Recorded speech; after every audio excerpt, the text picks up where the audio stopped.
it was Saturday morning, and Seth had belly pain. He was kind of bent over in pain, and usually I'm the one that's like, walk it off, he'll be fine. But that Saturday, his pain was just, it wasn't normal. We called the doctor's office. They said, don't bring him into the office. We want to see him at the hospital just in case he needs some testing done. So we went to the emergency room, and we're there, and we're waiting, and they took Seth in for an x-ray. And the doctor came back and said he's got something there. He looks impacted. So, we're gonna do an ultrasound.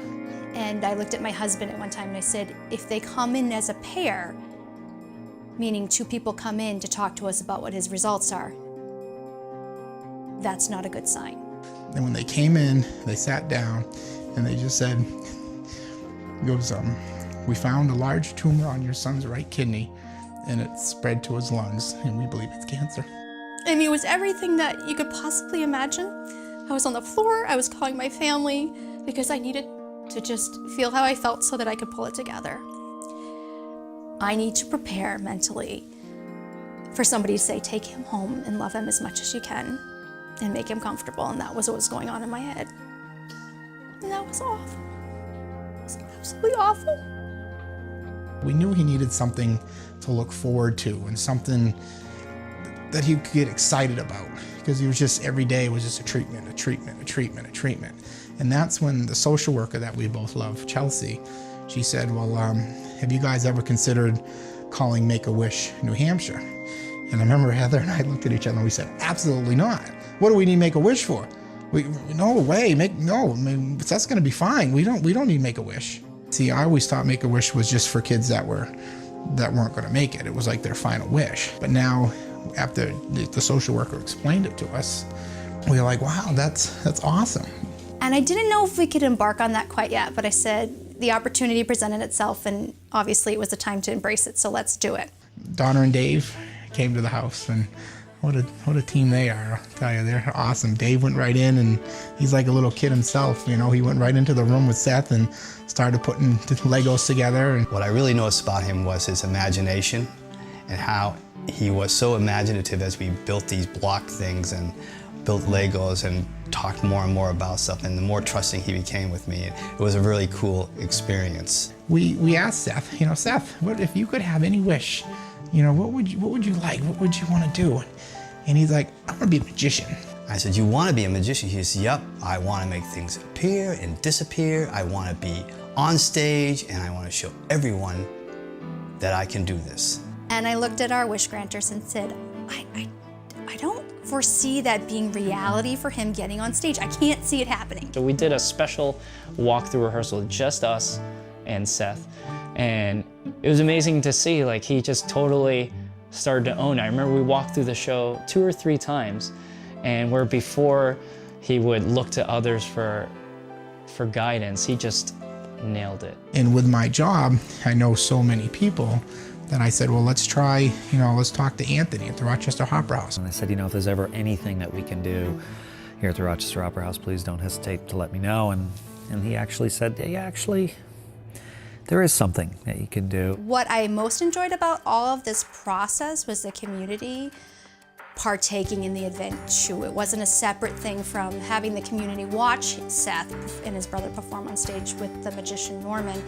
They were involved as well, from our limo driver, to the police officer, to the fire people, to a friend that did security. Seth called me and asked me if I would be his personal security guard. And not to sound like a 6'8" baby, but, naturally it was an honor. And I looked at my wife and I started crying. It was just an awesome, awesome opportunity to be part of such a wonderful wish. I'm a very organized individual, so for me, I wanted to be part of it. I needed to, but anytime I had a question, it was already done. So it's like it was strange for me to not have to do anything, because it was just so organized and so well put together that I could just sit back and just be his dad and just watch him do it. As a producer, we spend all day trying to produce shows, and it takes an army of people to bring the audience and the production and the marketing and everything that goes into bringing a show to the stage. And Make-A-Wish just pulled it off like it was easy. It probably wasn't. Together, we all turned Seth and his brother into real magicians. Down from the showmanship, to the eye contact, to the poses. It was an amazing process to see him go from shy child to superstar on stage. It was electric. I don't know how else to describe it. It was very magical, maybe that's the word I should use.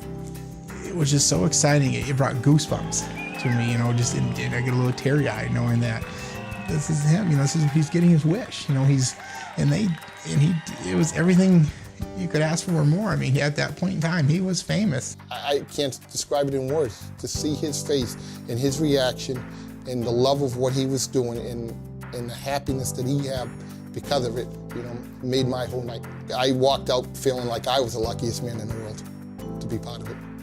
I was preparing myself for him to walk off stage or put his hands in his pockets and shake his ears from side to side, knowing that he wasn't gonna get up on stage. I didn't think he would do it. And he did, and he surprised me. And I realized that was an affirming moment for me to realize he's not the same kid as he was before his diagnosis. He's a different kid. The diagnosis has changed him. Make-A-Wish has given him some empowerment tools to keep him moving forward, but he's not the same kid. Now I know Make-A-Wish on every level.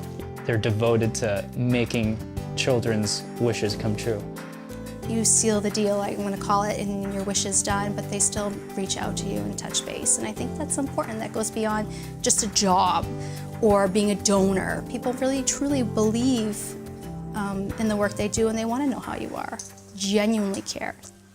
Thank you. Thank you so much for being there for him, for making it so easy and just so enjoyable. And thank you. Thank you, Make-A-Wish.